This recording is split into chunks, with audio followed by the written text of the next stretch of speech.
ადამიანური მოტივით, მორალით და მით უმეტეს კანონი ამის საშუალებას გვაძლევს, მათ ვაძლევს საშუალებას მიიღოთ მონაწილეობა ამ კონკურსში.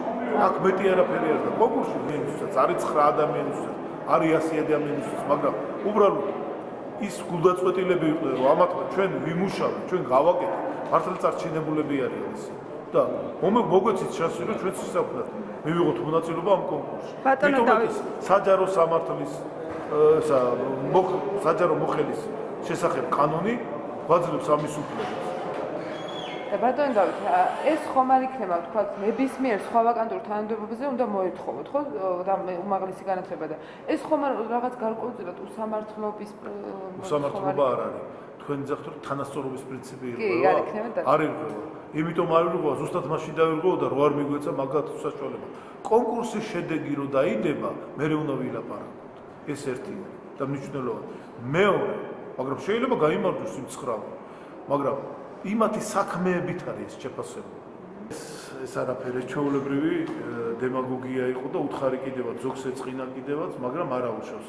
ხანდახან წარესიმართლე უნდა უთხრათ ერთმანეთს. ჩვენ მტრები აქ არავინ არა ვართ ერთმანეთის, მაგრამ ყველას თავისი აზრი აქვს, რა თქმა უნდა. და სტუდენტებს ხო ვერ მოსთხოვენ არა ლექტორები რო ისწავლეთ, რომ დიპლომი აიღონ.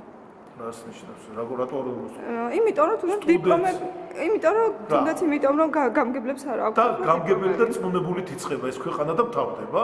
არა, მე მაგას არ ვამბობ. რა რასიფიქრებ, თქვენი აზრი მაინტერესებს. ამბობთ მაგას არ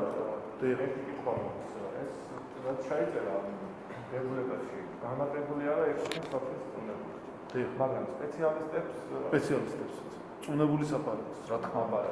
კი, აპარატს და არა მხოლოდ აი, კარგად გამიგეთ რა ეხლა მე არა ვარ დიდი აპოლოგეტი ამ კანონის, მაგრამ უბრალოდ მე დამარცხდა გამგებელმა მითხრა დღევანდელი მდგომარეობით, მე სხვათა შორის თავიდან წინამდეგი ვიყავ. ეს საკითხი როცა გადაწყდა, მე ძალიან ისე სტრაფტებში მოხდა ამის შემოტანა და მომზადებელი იყო და ფოტოშოპს მეგონი მეც არ დამიჭერია მაშინ.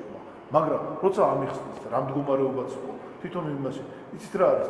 მეორე მხარეც არის კიდე.